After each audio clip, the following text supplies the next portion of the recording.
Hey, welcome everybody. My name is Dan Harms. I am the Director of Communications and Evangelization here at St. Bridget Parish, and I'm joined by our new pastor, Father Ken Shuping.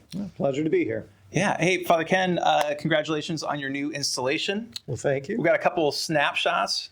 Oh, I thought this was so cool to have Monsignor Carr here and you here for like kind of a really neat. It's really a passing of the baton.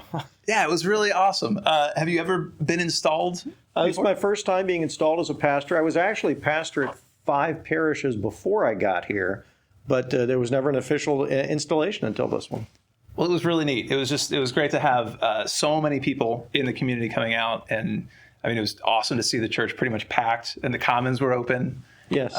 It was beautiful. Really good. So we're super happy to have you here. Welcome to St. Bridget. Well, thank you.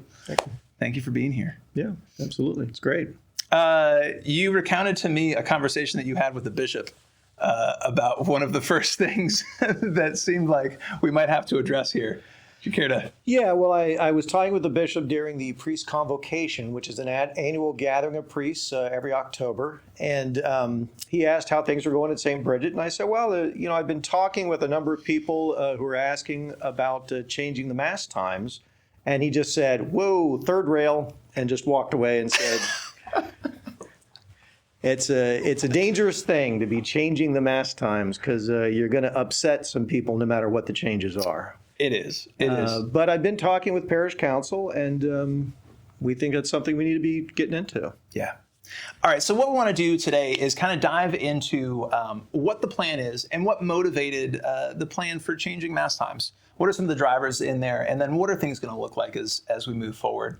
And so I like the plan that you and Parish Council have kind of laid out here. We're breaking up into 2 phases. Phase 1.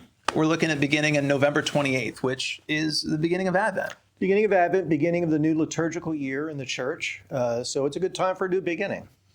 And then phase 2 will kick in January, January 15th. And so it'll be a nice incremental approach to how, what the final new schedule will look like. Is there any reason we picked January 15th?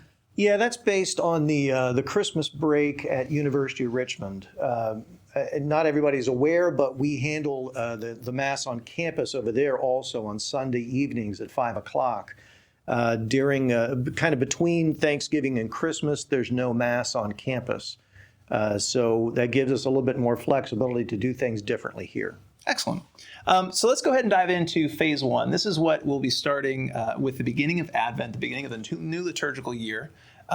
We're going to be moving to this schedule, which is a 5:30 p.m. vigil Mass. It's really an anticipated Mass, which doesn't change. That's just a consistent part of our schedule and has been for quite some time.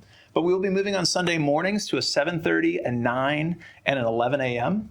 And then we will have the 5 p.m. Mass at St. Bridget. Right. Yeah, so 5 p.m. is also the time of the campus Mass. So that creates a little bit of a conflict. But as I said, they're on break at that point. So it's okay to continue that 5 o'clock Sunday evening Mass on November 28th. Great. And then in January, once we kind of move into phase 2, starting January 15th, when the university is back and we resume having Masses over there on campus, which, by the way, we should say, are open to St. Bridget parishioners to come and attend. Absolutely, yes. Which is excellent. So phase 2, beginning January 15th, and this is the schedule that we will kind of be moving forward with after January 15th. You want to explain this to us? Sure. So the 5 o'clock Sunday evening Mass will be going away, but the choir, the contemporary choir, will be moving over to Saturday night instead. And then the 3 Sunday morning Masses at 7:30, 9 o'clock, and 11.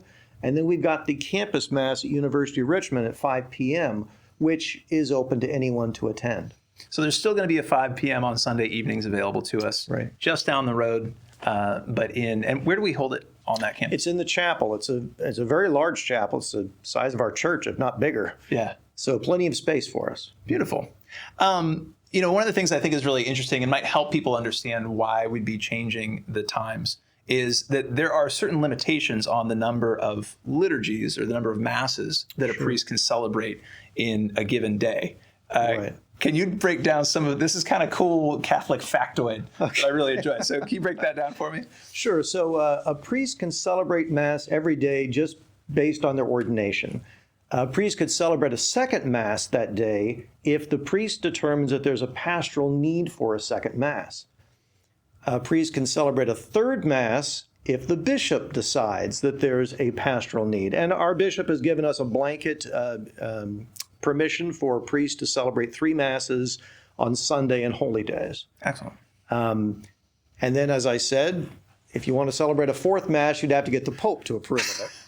And I already said that as a joke until last year during the pandemic. The Pope actually approved priests to celebrate 4 Masses on Christmas Day worldwide, which didn't help us any because nobody wanted to go to Mass on Christmas Day. They all wanted to go Christmas Eve instead. But anyway, so that was the only time I've ever been aware that a priest could celebrate 4 Masses in one day. Fantastic. And with our situation here, we have you and Father O'Reilly Right. here to celebrate, and we have not only the needs of this parish community, but also the needs of the University of Richmond. Yeah, and something I don't know that people are aware of is that there's a limitation in the number of priests that are out there. We're a little bit insulated from that here at St. Bridget because we seem to always have 2 priests at least. Right. But there's a lot of places around the diocese that are struggling to get 1 priest. I have been called out of town to assist at other parishes, and other priests in the area have been called out to help out.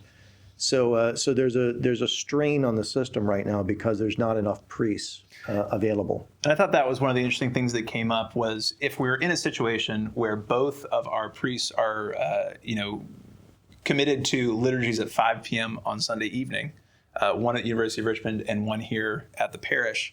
If one of you gets called away or is ill or wants to be on vacation over a Sunday, whatever the case might be, we're left shorthanded. Somebody's got to give in that situation, which is Right. it's difficult. Yeah, we don't want to be in that situation where we'd have to cancel a Mass. Right. One of the important things, one of the things that I really loved about what we've been able to do in the few short months that you've been here was we rolled out a parish survey, and this was a joint venture between the parish council, Father Ken and Father O'Reilly, and our staff to roll this thing out. It went really tremendously well as far as the amount of engagement that we got. I'm really proud of what we were able to do and some of the data points. But could you talk a little bit about that parish survey and just kind of what? Sure. So what I do when a question like this comes up where an individual says, hey, let's change the Sunday Mass times, I say, well, it's not just you I'm looking for. I need more input on this. So I go to the parish council and I say, what's the general feel about this?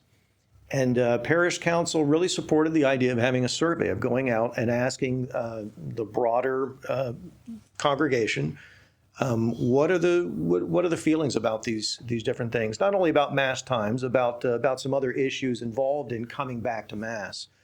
We're still recovering from the pandemic situation. A lot of people were uncomfortable coming to Mass or couldn't come to the church.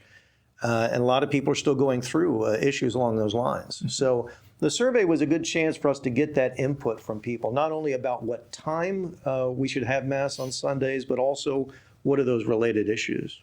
As we address the COVID issues and welcoming people back to Mass, we did hear a pretty sizable response of people who were concerned about COVID safety. They were concerned about having a space where they felt comfortable with other people being masked and themselves being masked and all of that. And so we're going to be changing for the period of time when the diocese is asking for Mass. And we're going to explain what that means.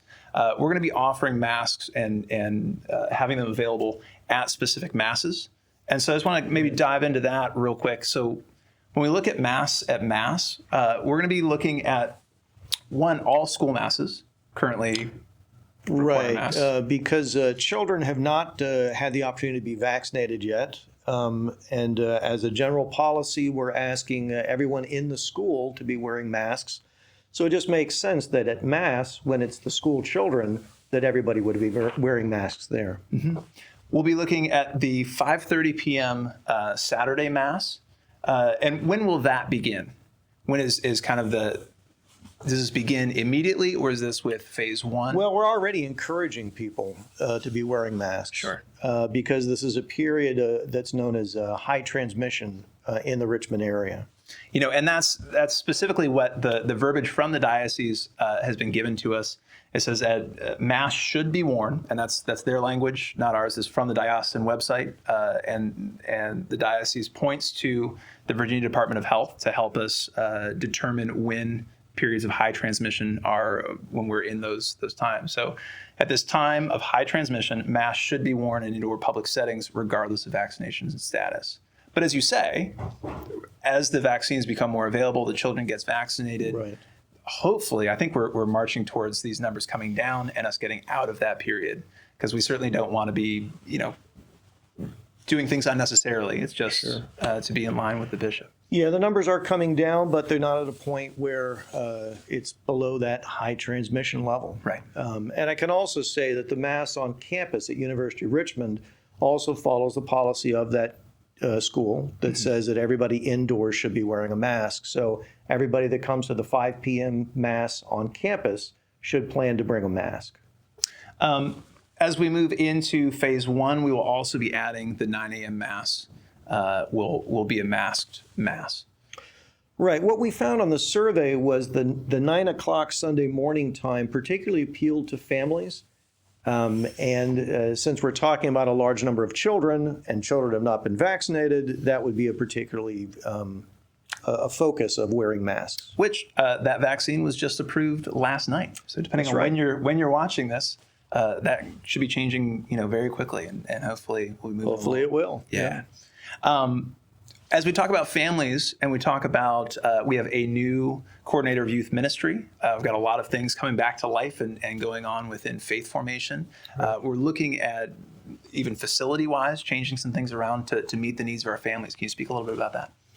Yeah, what we found on the surveys was that families in particular wanted the 9 a.m. Sunday Mass. And in connection with that, there are a couple things that would appeal to families in particular, such as children's liturgy of the word, such as having nursery service available, religious education for children.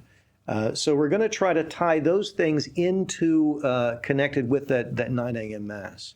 But in order for that to happen, we need help. We need some volunteers to help us volunteers. get our nursery back up and running and to get the children's liturgy of the word back up and running. These things require volunteers to help out with. I think we're in a period of transition and change, moving from one pastor to a new pastor and having just new clergy here. But it's also a time when we've got some great new staff members that have come on board. People are every week coming back to Mass. We're ordering more and more bulletins each week, and we're trying to be able to offer different ways to engage the community and help you understand what's going on and help you feel connected to what's going on here at the life of the church. So I think it's all very exciting things. Is there anything that you want to share with us as we close here? I just wanted people to be aware of the new Mass schedules and a little bit of how we came about making that decision. I want to thank our parish council for being proactive in having us look into this and getting that survey out. And I want to thank all of you for participating in the survey. It was 650 families that responded to 650 responses, and then about a little over a third of those were families. Maybe more. Maybe it was 40-some% were families. Yeah, it was great. It was a really strong turnout. Mm-hmm. Good. All right. Thank you so much for joining us. We really appreciate it. This is the first time we've had a chance to sit down and do this kind of a video thing. But if it's something you enjoy, please let us know. We would love to continue offering these to you.